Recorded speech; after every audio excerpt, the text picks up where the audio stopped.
Where will technology take you? How will you communicate? Manage your money. Get your music. You'll have games. But how will you play them? What will you have in your briefcase? Or in your car. Or on your body?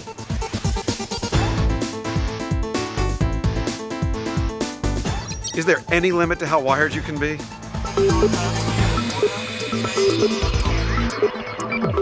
Every day, technology changes.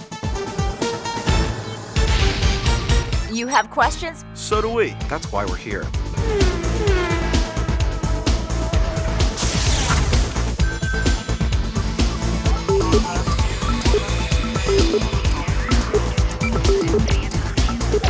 TechTV.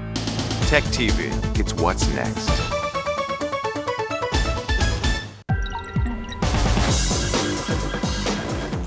Hi, if you're watching this video, you must be at least a little curious about what's inside a PC. Or maybe you finally decided it's time to build your own. Well, good for you. It's fun, and if we can do it, anyone can. Thanks for purchasing TechTV's How to Build Your Own PC, part of our series with Q Publishing, the leader in computer education. I'm Leo Laporte. And I'm Patrick Norton. Now, we're the host of TechTV's The Screensavers. Now, every night we help people just like you to solve their computer problems. As we like to put it, Patrick, we're saving the world one computer at a time. But right now, we're going to show you how to build one of these things. Now, over the next hour or so, we're going to show you step by step how to find the right parts to build a PC and then how to put them together. We're also going to show you our expert building tips and tricks, and we're going to try to demystify the whole process to make building a PC easy enough for anybody, even us, to understand. That's what we do best. And as if that weren't enough, as we go along, you can find more information and extra tips and tricks at our website, techtv.com/buildapc. You ready, Patrick? I was born ready. All right. Let's start a little bit by talking about the advantages and more importantly, even disadvantages of building your own computer. Is there an advantage to building your own computer? There's an advantage, okay. But maybe I better start with the disadvantages to scare anybody off who hasn't really thought about this. You do want to think about it first, because there are some things that your own home-built computer is not great at. For instance, there are issues about compatibility. When you buy a pre-built computer, the manufacturer has tested all the parts to make sure they all work together and they all work with the software. You're combining parts of your own choice. Some parts may never have ever been combined together before. So there could be compatibility issues between the parts themselves and the software you'll be running. Also cost. I think a lot of people think they're going to save money by building their own. It's not a guarantee. Yeah. Dell, Compaq, Micro, all these big giant companies, they buy parts in the millions. You buy one. Now, if you're careful, you can think you're saving money, but chances are when you do the math later on, you're doing this because you want to, not because you're going to save big cash. Another problem is you're not going to get tech support on this stuff.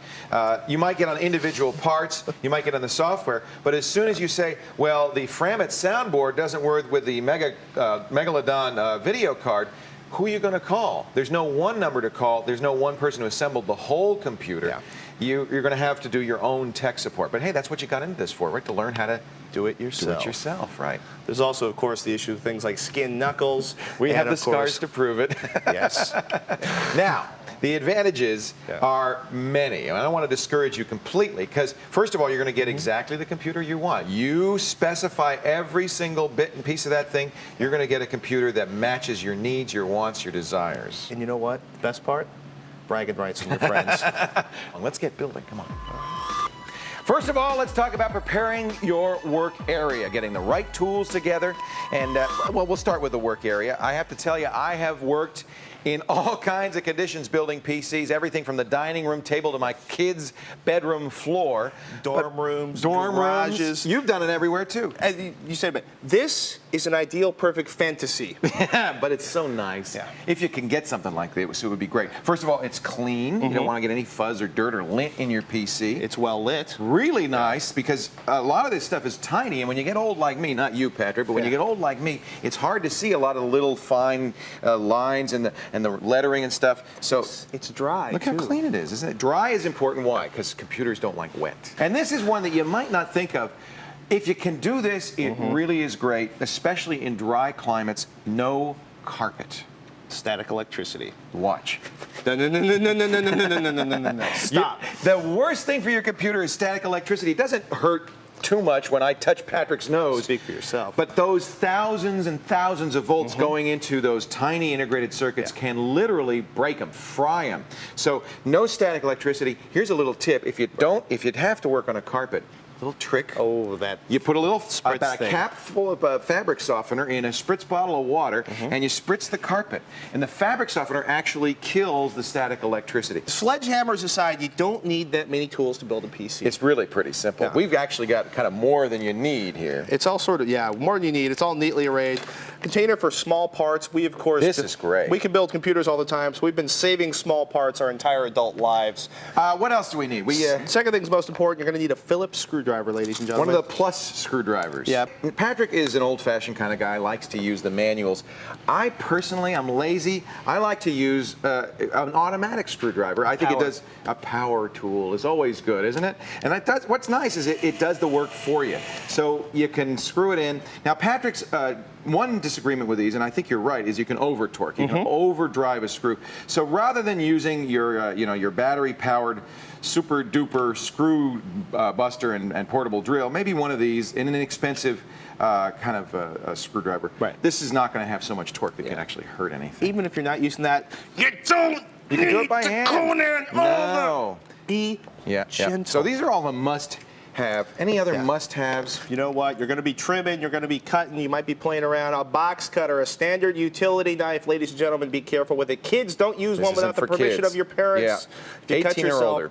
don't blame me. Absolutely. Now, we also want to talk about something. These are probably shouldn't be on the optional list, but some kind of needle nose pliers or Very hemostats, handy, something you can very, reach in. very handy. You're putting jumpers in, you're pulling cables in and out. I drop screws all the time Yeah. into the case, and this is probably oftentimes the only way you can get in there and pull the screw out. And you don't want to leave any loose metal inside your case. Not only does it sound bad when it rattles around, it can short out stuff. What are these things? These are zip strips. Now, you're going to have a lot of cables inside your computer. Now, you might do it just to make it look neat and tidy, or you might do it because the less cable sprawl you have, the easier airflow will be inside the system. You wrap this around the group of cables, you insert neatly so, and you... These are so handy, and they're inexpensive.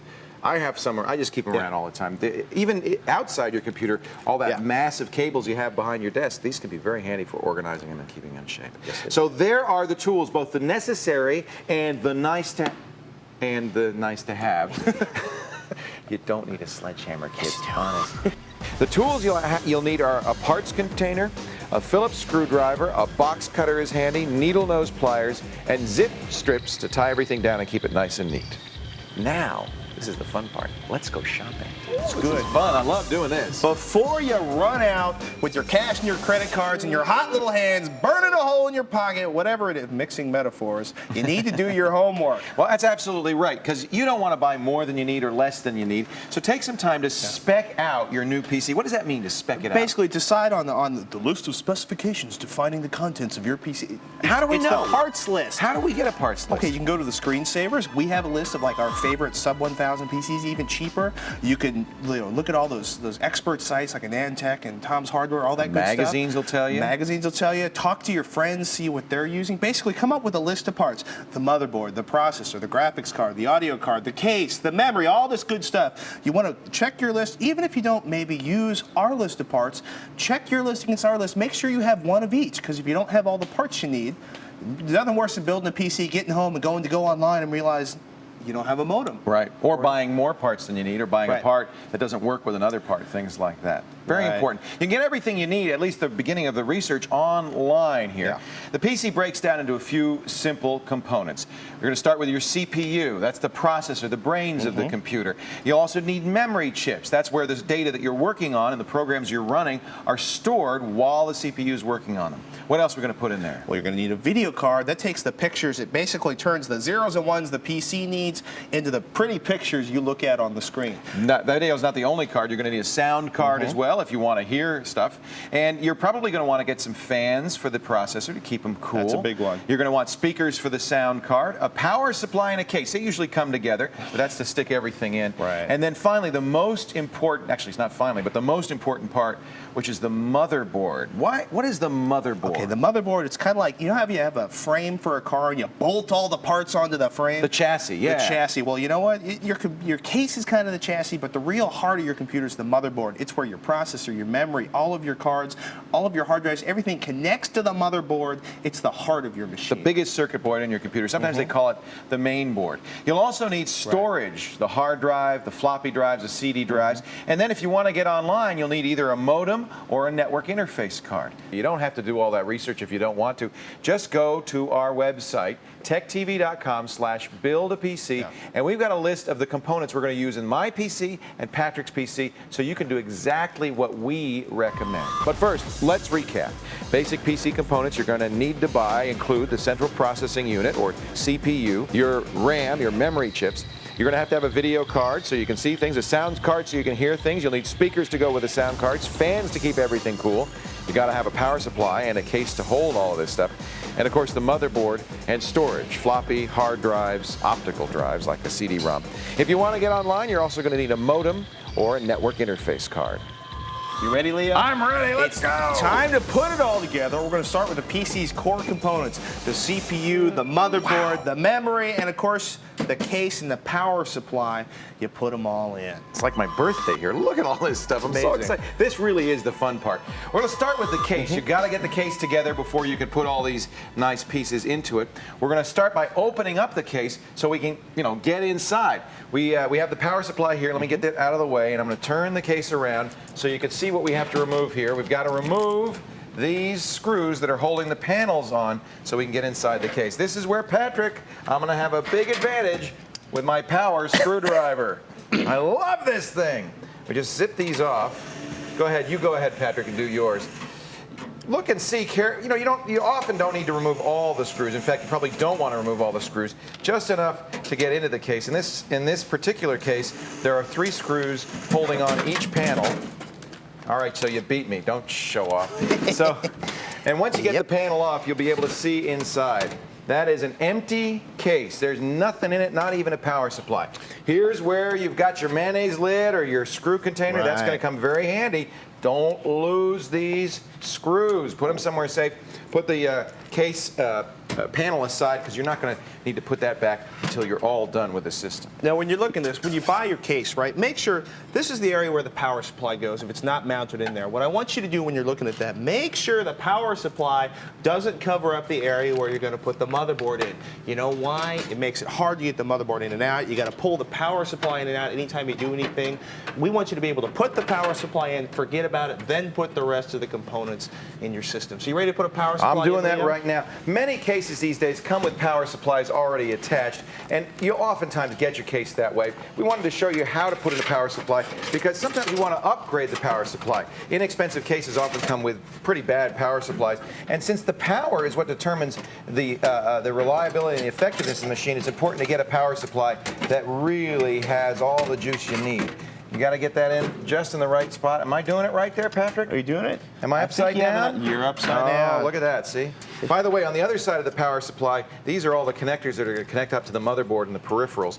You don't have to worry about those, but if you have them outside the case, you've done it wrong. We know that much for sure. There, that fits nicely. And you'll see there are screw holes on the back of the power supply that match the holes on the back of the case. How you doing, Patty? You almost done? Show off? I knew it. Oh, man. I'm almost there. Once you got the power supply, inside the power supply, once you've got it, you make sure the fan's clear, you got that plug on the back. Let me actually flip this around. So when it's in, it should look nice and neat and orderly. All these holes should match up as you put them in. This is where your power supply, your power cord goes in. This is the fan. It helps ventilate. Generally on your system, it'll either be a fan on the inside of the power supply or ventilating to the outside of the case. That pulls air through the power supply, cools your system down. You see this spaghetti in my left hand? Don't ever pick up, don't do this. Patrick, It's stop bad it. for your system. Stop it, Patrick. Don't do that. Now You're this, a bad man. I'm not a bad You're man. torturing I've done that a bad case. thing. There's a difference. All right. Now look at this spaghetti inside your case. Now if you've done your job specking out your parts, there's something you're going to need. These little puppies. All right, these are the power supplies. These are the plugs. The Molex connectors. Let me put one up. The Molex connectors. These go into your hard drive. You need it, and your CD-ROM drives, all those stuff. You're going to need one of these things for each of the devices inside your computer. All right, I got my power supply in. What do I do next? It's time to put in the motherboard. Now, actually, we should say something. You got a decision. There's a crossroads you come to here. We're at a crux. A crux. All you have to right. make a decision. We hate making decisions. You might too. You got two options.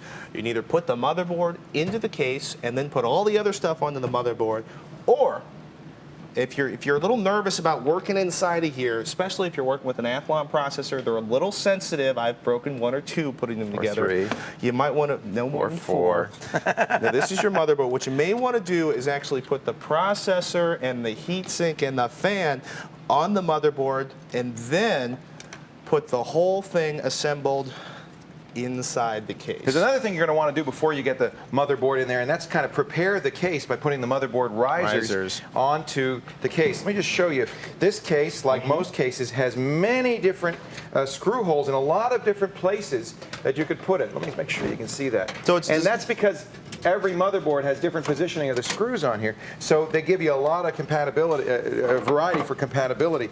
Very, very important that you put the risers in exactly where there are going to be holes for them on the motherboard. What you really don't want to do is put in a riser somewhere where it's not going to actually go through a hole in the motherboard, but touch the back of the motherboard. It can actually short circuit the motherboard there, and you'll literally ruin your motherboard.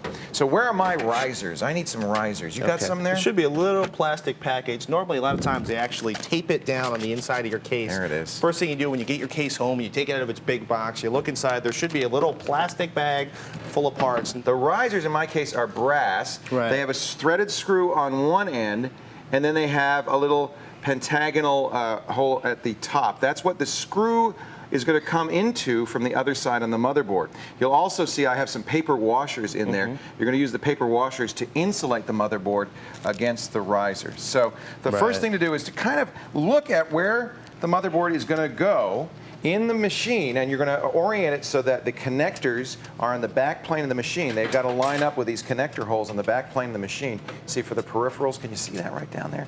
So we're going to make sure that those line up with this, and that'll give me some idea of where to put the risers in, because I have holes in my motherboard where I want to screw in the motherboard to the risers. So match the holes on the motherboard to where you're going to put the risers on the case. Does that make sense? That makes sense. You know what, though? There's different ways of doing it. My case came with these little, sometimes they're plastic. In this case, they're actually little metal bits. And these do the same thing as Leo's brass risers.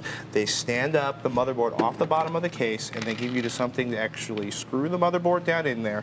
Again, I have the same kind of screws with little paper washers. And again, you know what? You laid it down there gently. You look at there, and you figure out where all these holes are, and you put one of these risers for each of those. The places you especially want to be most careful about is around here, the front of the cards, the PCI slots where you're mounting that down in there, because that's where you're going to be pushing these cards down in place. So make sure you use all of those. Well, I've put in now 1, 2, 3, I'm going to put 6 risers in total, and I'm just going to see if I've matched up every riser with a hole on the motherboard. This is often difficult, and this is the tricky part here, is matching up the faceplate with the connectors you've got on the back of your motherboard. Sometimes they give you multiple faceplates.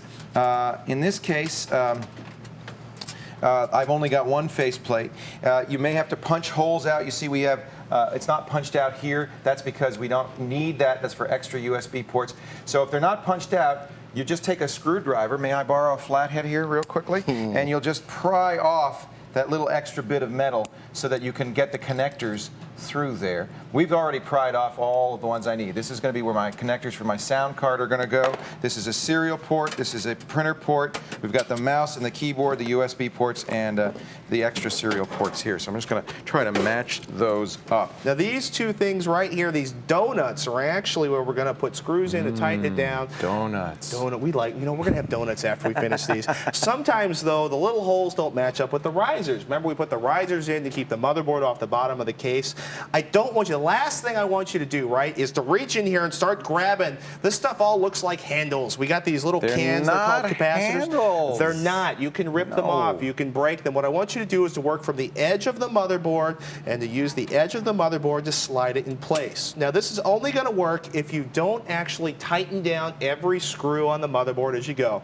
Start them, turn them in a couple times.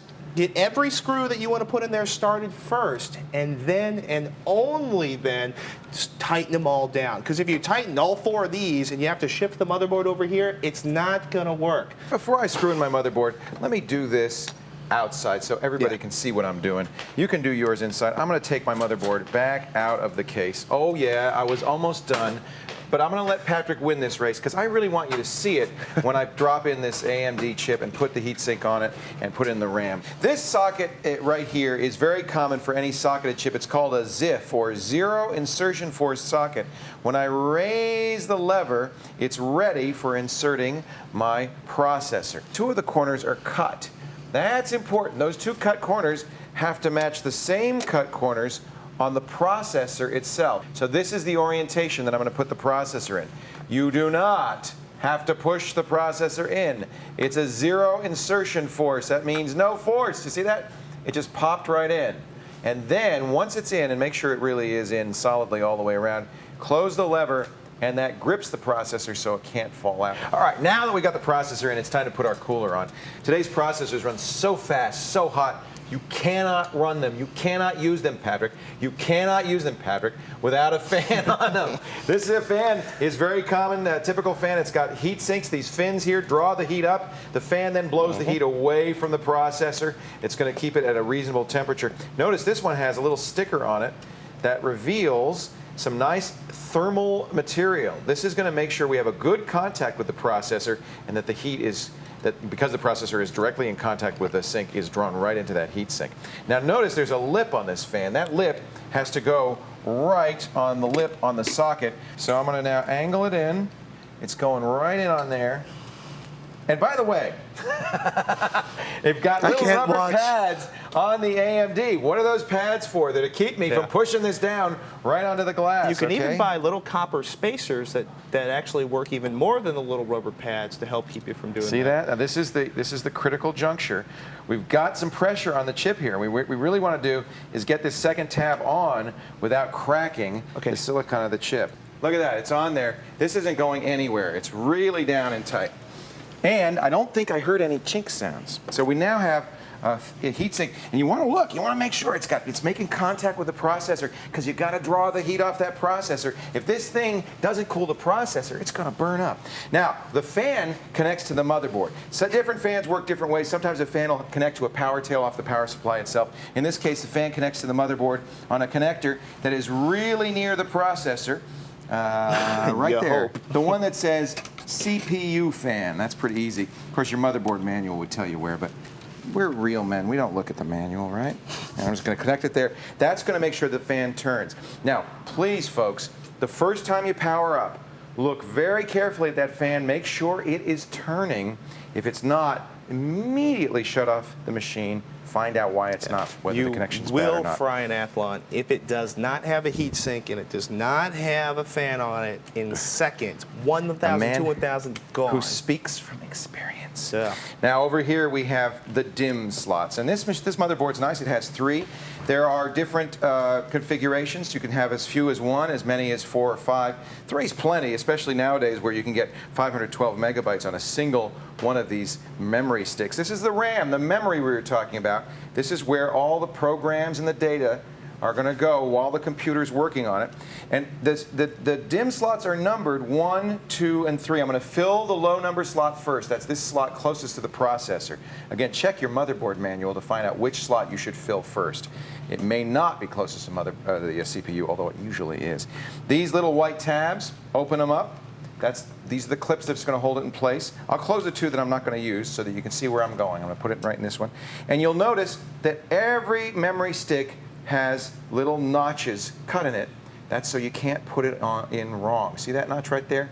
That's going to go and match up with the notch on the slot. There's no way to put it in wrong. In fact, I have to orient it this way, slide it down, gently into the guides. Right here and right here. See how much easier this is to do when it's not in the case? It's still kind of tricky. There we go. Whoops. There we go.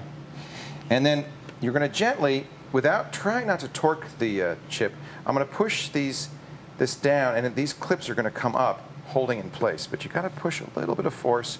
Try not to torque it. There we go. That one's in there, and that one's in there. And you'll know when it's in well. First of all, these white clips will be exactly as the other ones are that are already closed, and it'll feel firm and nice in there. That is good. Now, this is one stick. That's all we're going to put in this one, but you have room for expansion. It's good to know how to do this because down the road you may want to expand your processor. Now, there's other stuff that's going to go on this motherboard, our video card, our sound card, and my modem. But I'm not going to put that in yet. Now I'm ready to put the motherboard into the case. How you doing over there, Patrick? I'm doing pretty good, actually. Now, Leo had this pretty fancy little tube of thermal grease. I got something even crazier. Ours, the one for this chip, came it came in a little syringe without a needle. You're going to be tempted to put too much thermal grease on. You only need a little dab. You want a thin film of grease on there. You don't want a whole layer of, you're not icing a cake here. Basically, it facilitates the contact between the heatsink on the chip and this heatsink. Some people actually, they take million grade sandpaper and they make this absolutely perfectly flat. We're normal people. We're just going to use a little bit of thermal grease to make that connection good. My motherboard's in. I don't know how you're doing, but I'm feeling pretty good. In fact, this is the time when you really do want that manual because now's the time when you connect these fiddly bits. I hate doing this part. This is the part where you're almost guaranteed to skin a knuckle or tear some hair out. These are the reset switch, the power switch, the LEDs, the little light that lights up. It even says what's on here, that lights up when the hard drive is accessed or when the power is on. These have to be attached to connectors in your motherboard. I got another one down here. And they have to be attached to the right connector in your motherboard. It is usually an array of pins, there is in mine anyway, in the corner of your motherboard closest to the front of the machine, the bottom front of the machine. They're right down here. It's kind of hard to see. And they may even have silk screened the functions of these pins onto the motherboard. So if you've got a magnifying glass or reading glasses, you might be able to actually read it. It's a whole lot easier to find that information in the manual. Here's another one I'm going to connect. This is the PC speaker, you know, the one that goes beep. Not the one that plays music, but just the one that goes beep, beep, beep. You really do want to connect that. I know you think you don't need it. Here's where it does come in handy. When the computer first starts up, we'll talk about this a little bit later, it makes beep sounds to tell you how it's doing. And if it can't start up, it'll beep a certain number of times, and you can use that to diagnose what's wrong with the computer. So make sure you do connect your speaker in here. Boy, I wish I had my reading glasses. I can see it is silk screened on the motherboard, but it's kind of hard to see. Another thing that's kind of tricky is knowing which way to put it in. And sometimes the only way to figure that out is trial and error. There's a plus and there's a minus, and you just got to get it the right way. They'll all be oriented the same way. Do you have any trick to that, Patrick? You know something? I just turned my case around just so I could align my case with the little diagram so that's it looks inside just the like manual. that. Aren't you exactly. Smart? I'm just putting it in as kind of an experimental way, and what we'll do is we'll turn it on. It won't inhibit the machine from starting by any means. It just either the light will light up or not. If it doesn't, easy enough. Again, one of the reasons you're not going to put the case back together and close it all up until you're sure you got everything done. All right, well, Leo's wrestling with his case over there. Let's talk about what we're doing here. These are called muffin fans or biscuit fans or any of another affectionate things, these little round things. Biscuit fans. Biscuit fans. I'm just a biscuit under 250. I'm getting hungry. Now, let's take a look at this case for a second. Like Leo said, we're going to pull air in through here. We're going to suck in air through the bottom of the front of the machine, and we're going to blow it back out up here at the top of the machine out of the back. Now, you want to make sure that your fans align the right way to do that. This one's pretty nifty. They have a little plastic cage here for the front. And watch this. Now we have the fan and the cage, and this is all going to create a little sandwich right on the front of our machine. So we'll take a look at this one. This is pretty slick. I got to admit, I'm admiring this. So you can put the label side out because that's the direction of the air, or label side in because that's the direction of the air. So in this case, I'm going to be drawing air in. So we're going to lay that down in here, label side in, and we're just going to snap that in place. It all line up. Now I have a little fan sandwich there, and the fan sandwich is going to go right up here in this case. Now you might actually have to bolt this thing down on the inside of your system. You might be using more screws for this. Again, be gentle. Remember how you took it off, put it back on. This is nice because the wire trims right up through a slot in the muffin fan case there. So this connector is going to end up connecting to a power tail that comes off the power supply in the case. That's how it's going to drive it. Sometimes the fans will also connect directly to the motherboard. It's nice when you get fans that do, because then as I said earlier, their rotational speed can be monitored, and you know the fan's working. The worst thing that can happen in a case is the fans die, the cooling dies, and the case overheats, and you don't even know what's happened. Now, on the back side of this system, again, we told you we're going to put the label in. That's the direction of the air, Leo says. I trust him implicitly, and this one's going to be mounted over here, where it's going to draw some more of this air over here and out the back of the fans. This would be a good time to take a breather. You've installed the most critical and probably the most expensive components of your new PC. So go get some lemonade, pat yourself on the back. You're doing great. Here's a recap of what we've done so far. First, we've opened up our case.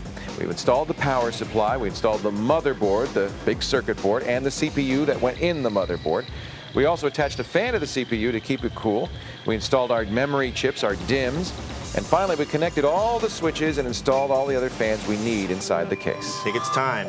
Are you ready? I'm ready to start working on the drives. All right, I'm ready to do drives too. Okay, let's talk about 3.5 inch and 5 1/4 inch drive bays. Look inside of this system. The big wide critters that are usually at the top, those are 5 1/4 inch bays. The ones down here are 3.5 inch bays. Now you can fit, Leo's going to talk to you about this, you can actually fit a 3.5 inch drive into one of these 5 1/4 inch bays using a thing called rails. I'm going to do it too. He is. In my case, I'm going to take advantage of this drive cage down here, and my hard drive is going to slide into that, and we're going to bolt it down, and my floppy drive You're is going to go doing it into the that. easy way. Well, I could put my hard drive in there, but I want to show you how to do the 3.5 inch drive and the 5 1/4 inch bay.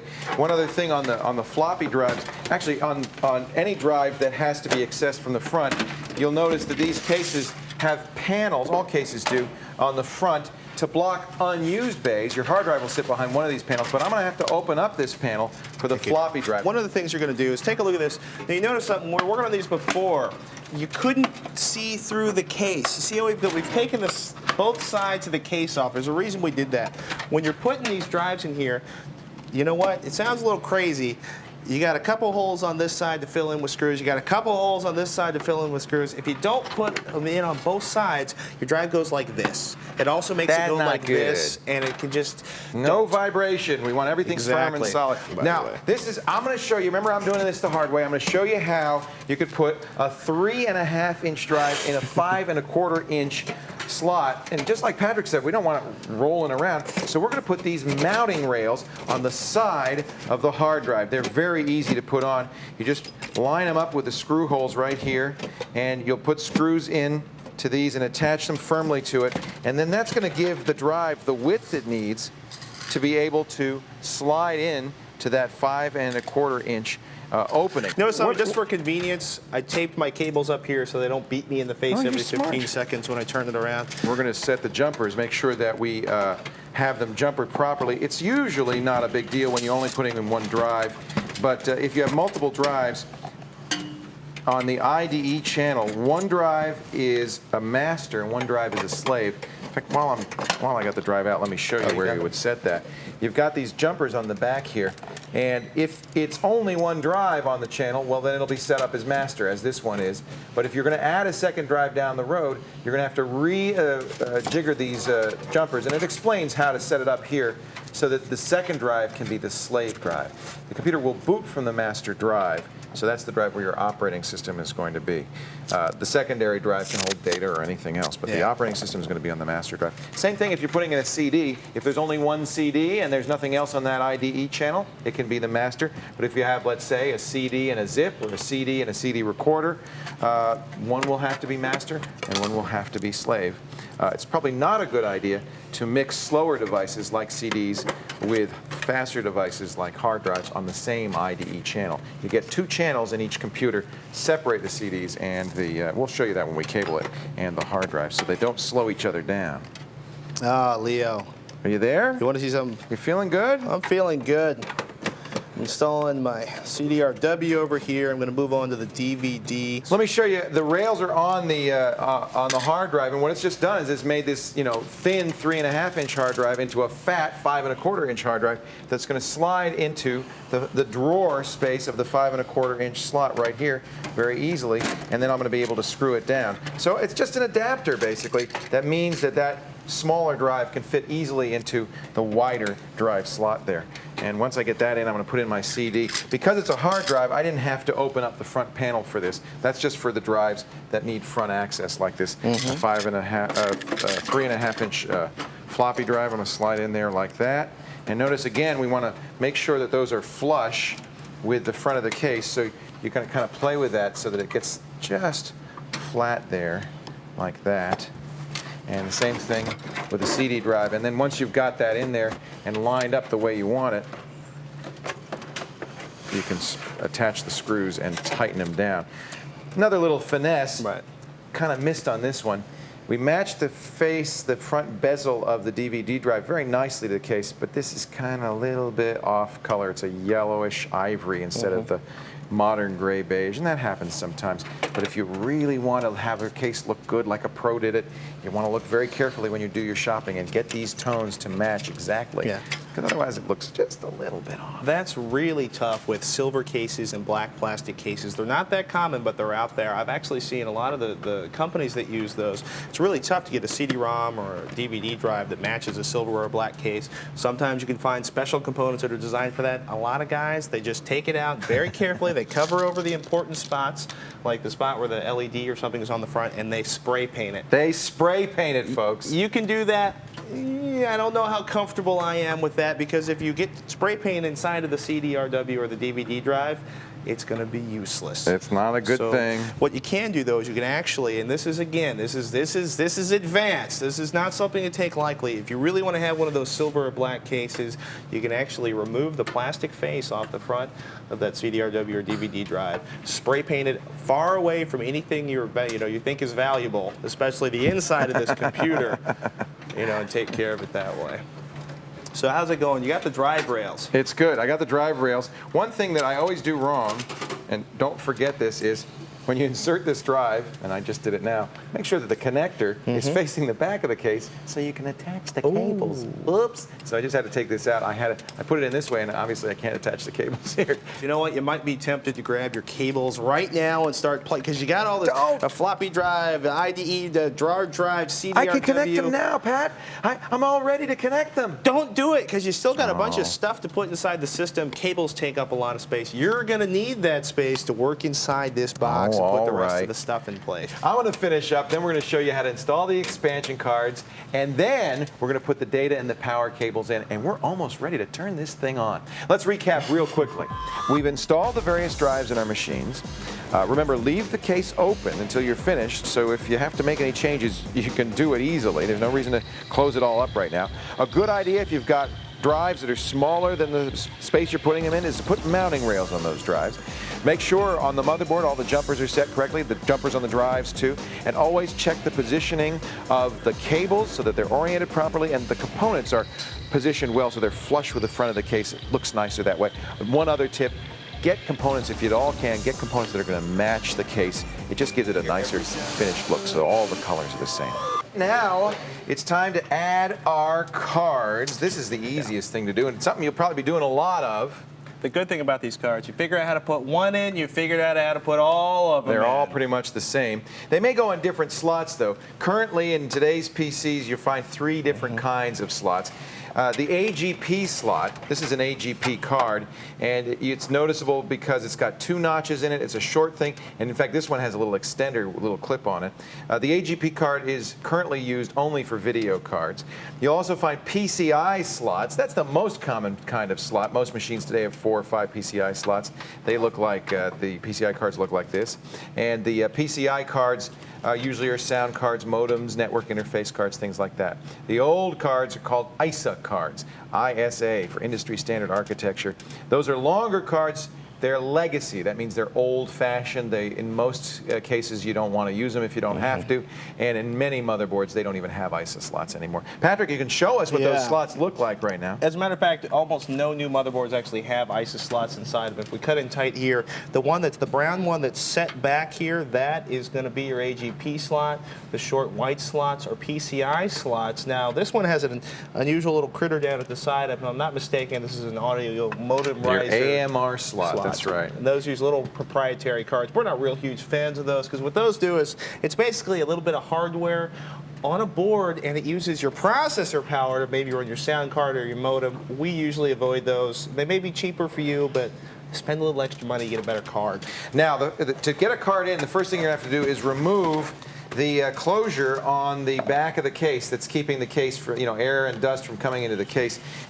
In most cases, those will unscrew. This particular motherboard, they just pop out. I don't actually, or a case I should say, I don't actually like that. I'd rather see one where there's a screw and there's something that you can attach. I'll tell you what, at least you can pop these back in. A really cheap case, they've just stamped this whole area out of one sheet of steel, and you actually have to bend back and forth to pry it out, like those 5 1/4-inch panels, and then you don't have anything to fill in the slot with. If you move your cards, you're probably going to cut yourself on them. I know I have. Here's my video card. I'm ready to put it in.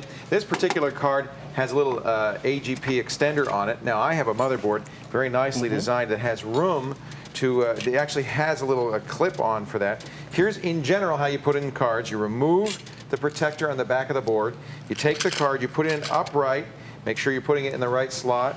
If you've got everything lined up correctly, you just push down until it clicks into place, and that's it. You'll then want to take a screw and attach the card here to the case so that it doesn't wobble around. Let me show you here like this so it doesn't wobble around. You're going to screw something in here. Should I put one more in just to give you an idea of how it works? Here's my sound card. This motherboard has integrated sound, but I wanted some extra capabilities, so I spent an extra $50, big deal, on an external sound card or an additional sound card, and it's just going to go again. This is a PCI card, so it goes in the PCI slot.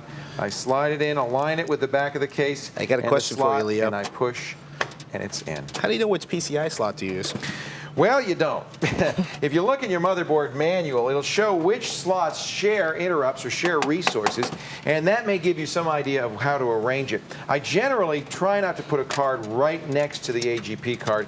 They often share resources there. And plus, it's a good idea to separate cards a little bit so you kind of give them some thermal room. They aren't all the hot stuff isn't mixed together. If you put cards in and it doesn't work out quite right, move them around in the thing until you get everything so that it can work together. Something I like to do, I've got an audio card right here. I tend to put the audio card in the PCI slot at the bottom of the machine, farthest as possible away from everything else. Why do you do that? You know what, to give it a little more isolation. The more noise in a machine, the more noise near the sound card. I'm going to do that, except not always good for I'm the not going to put it at the very bottom because this motherboard has kind of an unusual feature. The USB and FireWire connectors attached to a header on the motherboard, and then the connectors themselves are going to go in the opening where a card would normally go.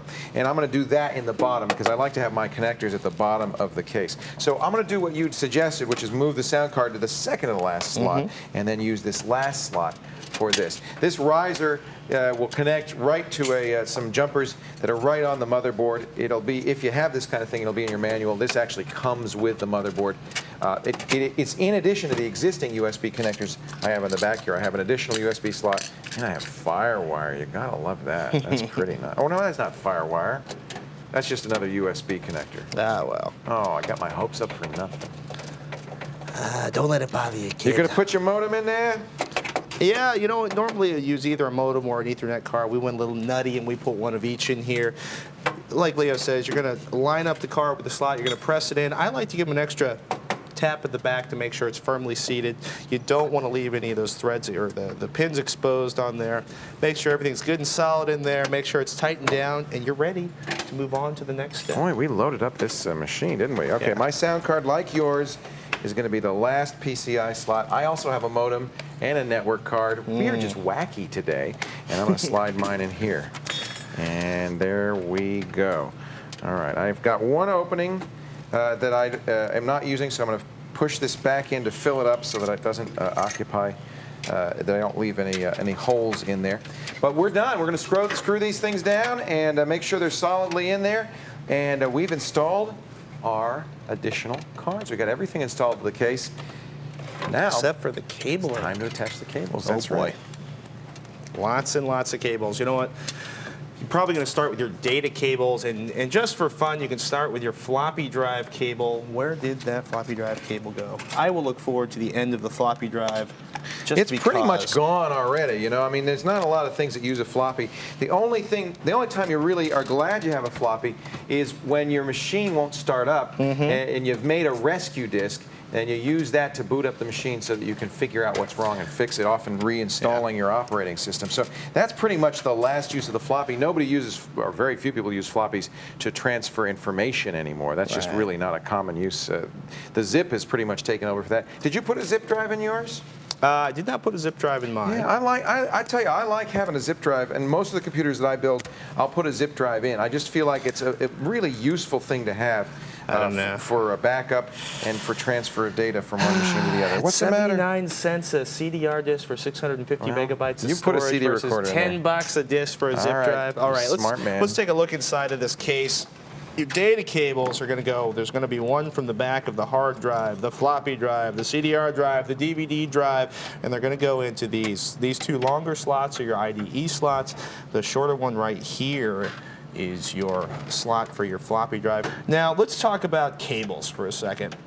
Some cables are keyed. And when I say keyed, it's not like you're going to pull out your house keys and unlock it and put it back in together. Well, it's kind of like that, though. It's kind of like that. Take a look at this. These are the two ends of the floppy drive cable. Here's the first thing. Sometimes there's a little block here on the top. That's actually going to align with a particular side of that cable socket that you put it into. You also notice there's a blank pin there. Instead of being able to put a pin in there, it's covered up. That means it's only going to go in there one way. The other end's a little more complicated. This one actually, there's no blocked pins in here. There's no little slot for it, but we do know one end from the other by looking at this little red cable on here. You're going to align that up with the floppy drive. Now let's talk about, for the rest of the cables in your system, your IDE drives, all of your hard drives. If you look at the back end of your hard drive, and you know, we should have left the hard drive out just to talk about this. You've got a hard drive here. You've got two things going on. Right here, back in most of your drives, there's going to be a slot for the IDE cable. Now, we talked about there being a little notch or a missing pin that helps you align it. But you know what really helps you align it?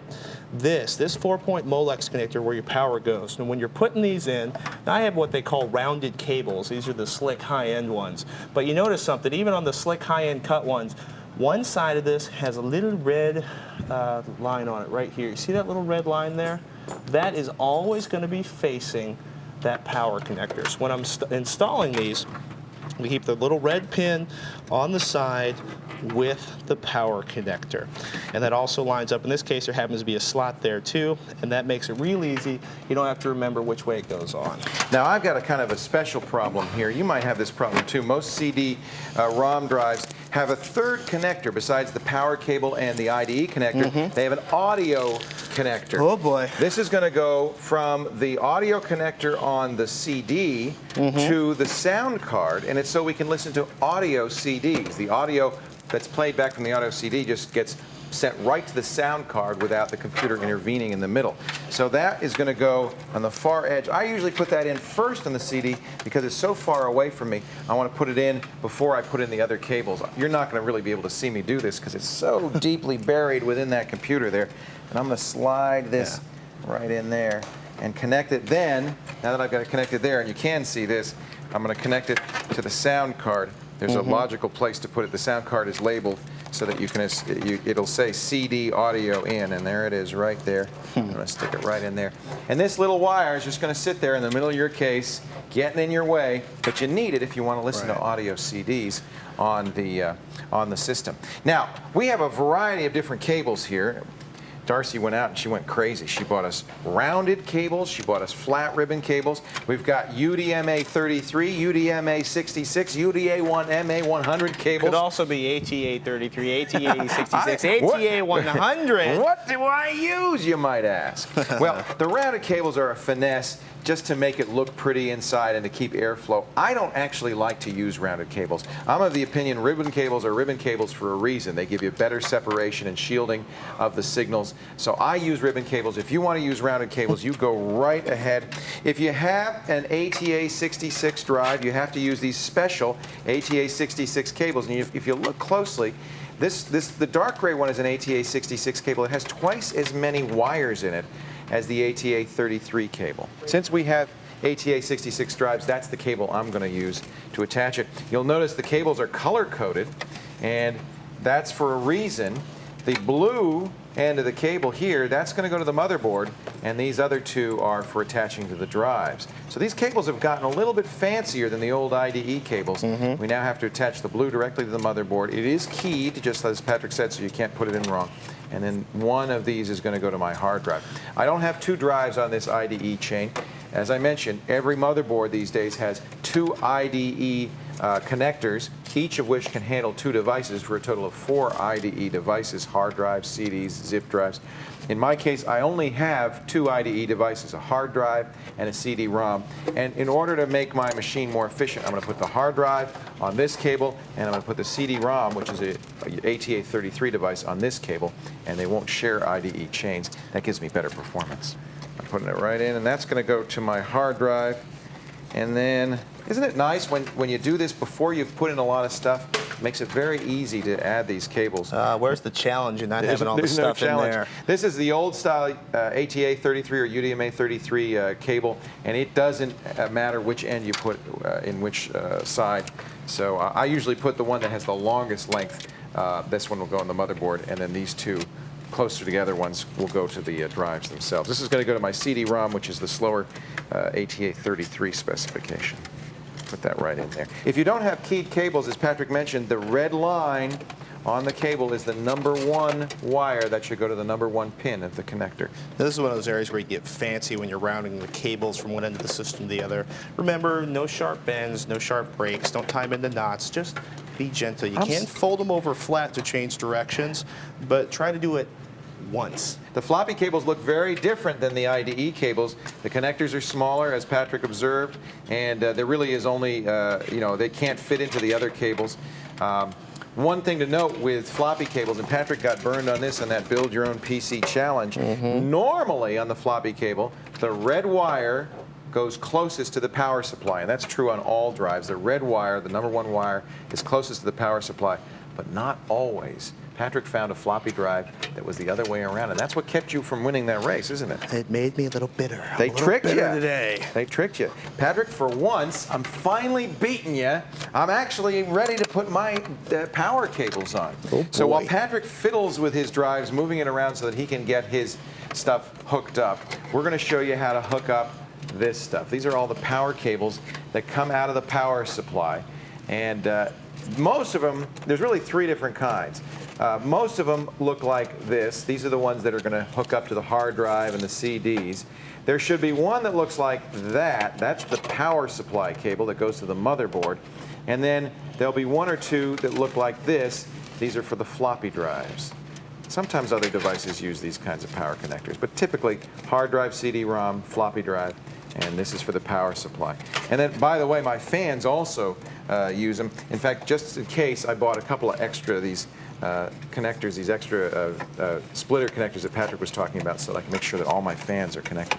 So I'm going to put my motherboard, I'm going to wire it up. Now remember, this shouldn't be plugged in while you're doing this. I hope it hasn't been plugged in all along. This especially is a time as we start to connect the power up to these devices. You want to make sure that nothing is connected, that you have discharged any static electricity. You've been doing that all along, I'm sure.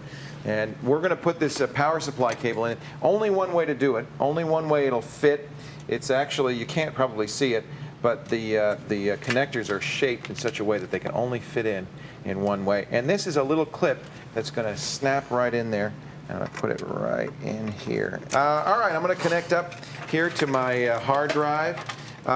Patrick, you could tell me, maybe it's superstitious of me, but I don't like to have, when I have a situation like this with one cable and it's got 3 devices that I could connect up to it. I don't like to put all my devices on one wire. Well, you know what it's I'm like saying? putting all of your eggs in one basket. Absolutely right. Distribute it around. It may not make a difference, but you know what? Be a little superstitious. Why take a chance? Spread it around. I'll tell you where you especially don't want to do that is with fans, because if, for instance, one of them dies, you don't want all of the fans to go out all at once. That would be bad. I like to keep some cooling going. So I'm going to put that one in my hard drive. It's rounded also on the corners here. So again, there's only one way to put this in. Most of the stuff, there's only one way to connect these things. There's only a few things like the floppy drive that will give you some leeway for error. And now you see I really have a mess of spaghetti in here, and I'm going to really try to tidy this up, get this stuff out of the way so that there's a free flow of air through here and out of the case, and that this doesn't get in the way. Where you really want to make sure is that there are no wires anywhere near fan blades, because what's going to happen? Well, the fan blade will eventually strip off the insulation and cause a short circuit. You could even have a fire in there, so be very careful about that. Make sure all these wires are well away from the fan blades, well away from anywhere they could get into trouble. Take a look inside this case. Now, this is actually not too bad. We're still cleaning up the layout of the cables, but deep inside, the Pentium 4 system we're building is an ATX connector. And just next to the ATX connector and half hidden by this cable here is an additional power connector. So it would probably behoove you to install, in this case, this particular machine, we normally don't do this, to install the power connectors first. But you know what? I'm just not smart enough to do that. So I'm going to wacky. pop that in place, and I've got my ATX connector, and just slide it right down in there until you get a nice firm connection.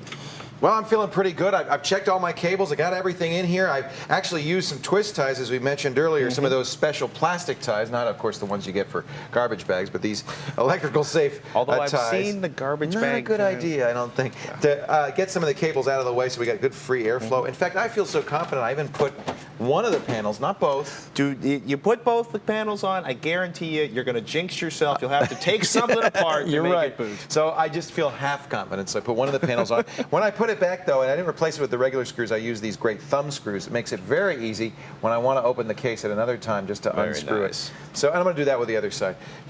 You ready for the moment of truth? Let's do it. All right, now that we got all the parts together, it's almost time to plug these babies in and start them up. Follow along with us, techtv.com/buildapc. Coming up next, we're going to show you how to plug in, boot up, configure your BIOS, and troubleshoot if things don't go exactly as planned. But first, let's recap. We've now installed the various cards we need inside the PC. We've connected them all up. We've installed a modem, and we attached the cables to that, and we've attached all the power cables inside. One cable we haven't attached yet, because it's the last thing you do, is the cable on the outside, the power supply to the plug. We'll do that, and then we're going to start it up. All right, now it's time to fire this puppy up and see if it actually works. This is the moment of truth. I'm so excited.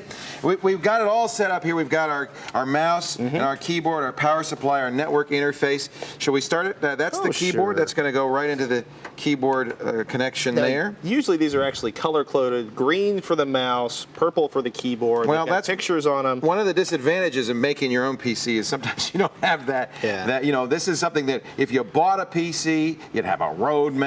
But look, you know better because you built it. The You video. know how it all goes. Should we plug in an Ethernet or modem just for I'll tell you why we're going to need Ethernet on this one. You need a net connection to install our operating system. We're going to install Windows XP today, and so when we install it, it's going to go out on the internet and say, "Here I am." I'm really nervous. Hold on, ladies and gentlemen, just take a deep breath, relax. If it doesn't start up immediately, It's not the end of the world. We're going to do a little troubleshooting. Troubleshooter. And we'll fix it, okay? Now, by the way, I'm leaving it open, and it's very important that you do the same, because I'm going to look, the first thing I'm going to look at when I press the power button is to see if these fans are operating. If they're not, I'm going to turn it off right away. I'm not going to fry my processor. So look, this is the most important fan, but look at all the other fans. Make sure the fans are operating. Go ahead, let's press this power button. In 3, 2, 1. All right, the fan's on. That's great. That fan's on. That fan's on. I'm feeling good. This is a good sign. Look, we got a boot up message on the screen. That's a very good start. Now we're going to go into the BIOS. So we should tell the folks at home what the BIOS is, what this mess is. Okay, that I'm looking at? I want to call it, thanks to a novel I once read, the built-in operating system. It's the basic input-output system. It lives in the chipset inside the motherboard. It controls all the basic functions of the PC. When you hit that power switch, power goes into the motherboard. and the chipset wakes up and it looks around and goes, okay, I got a graphics card, I got a hard drive, I'm a computer, I've got a chip, I've got memory. It goes through its own little checklist. It goes through the checklist, it sees everything at once, it's going to go to your hard drive and look for the operating system. If you don't have an operating system installed, which we don't yet, we haven't installed our operating system, it's just going to get a little upset because it's going to go, I haven't found an operating system, what's going on? But before you even get to that stage, you're going to change any settings you need to change in your BIOS. For instance, I've disabled the onboard sound card because we put our own sound card in, and you might want to do things like that. This, as I said, you want to look at the hardware monitor. That's going to tell you if you'd set up everything and if the speed is correct, the CPU fan is running. And then I do need, in fact, to change on this machine, and I'm trying to find where to do that, the RAM speed and the bus speed on this Now, thing. if we hadn't been able to get into the BIOS, folks, probably what would have happened is we either wouldn't have seen that. The first thing that shows up on the screen there is a little mini message from your graphics card. Then you get stuff from your motherboard. Here's what happens, though. If that doesn't work, remember how we told you how it was important to connect your speaker? Here's why. The power on self-test. It's called a post-test. If something's missing, the memory, the chip, the graphics board, what's going to happen is it's going to start beeping at you. It's going to sound like Morse code. Well, those codes, you write that down. It could be too short, too long, all these different codes. You go in your motherboard manual. It'll give you a list of those post codes, those power on self-test codes. It'll say, oh, your graphics card isn't working or your memory isn't working. Shut the machine down. Make sure the part it's looking for is properly installed, and away you go. This system, to get into the BIOS setup, I press the delete key. It'll vary. You'll have to read the message when you first see the computer booting up. This is a screen. Look, we don't have an operating system installed on here, but we can get software to run. This is software that's built into the operating system, built into the hardware, I should say, that allows us to change some settings. One setting you're, of course, going to want to change right away is the date and time. It probably won't be set correctly, so let's get that set all right. We're going to be New Year's Day 2002, Back to the Future. Now I want to set the time as well. Normally it'll automatically detect all the different drives. You won't have to do anything. You do want to make sure that it sees the floppy drive. That's a very good sign. And it sees all the memory too. You can see over there on the right-hand side of the screen, we've got all the 256 megs of RAM we installed. We can look at some other features here. These are advanced features like what boots first. I'm going to change the first boot device right here to CD-ROM because we're going to install our operating system from CD-ROM. I'll also take a look at some of the other things. You can browse around. Be careful. Don't modify things willy-nilly. There's important... If you don't know what you're changing, don't change it. If you do change it and it doesn't start up again, there's probably a little jumper on your motherboard that'll reset all this BIOS stuff back to the default. That will save you if you change something wrong. Also, notice in the lower right-hand corner of the screen, F6 to load fail-safe defaults. That's another way to do it. Those are the default values that the system came with. If you press that button, if you're having trouble, F7 is worth trying. Those are the optimized defaults. In here, we can see things, our system health. Many BIOSes have this kind of information. You see our operating system, our CPU temperature is 105 degrees. That's very good, 105, 106. It's a lot warmer than it was before. It is. It's warmed up a little bit, but anything less than 130 or 140 is fine. Okay. We also see that our system temperature is good and that our fans are rotating at a high speed, just what we'd like. We've only got one fan monitor, that's the CPU fan. The other fans, the system fan and the power fan, did not plug into the motherboard, unfortunately. We also see that our clock speed is 100 megahertz. That's modifiable, as is the CPU multiplier. In this case, we did have to change it to 12 to get our full 1.2 gigahertz on our chip. You may have to change those settings, but as Patrick says, don't modify anything if you don't know what you're doing.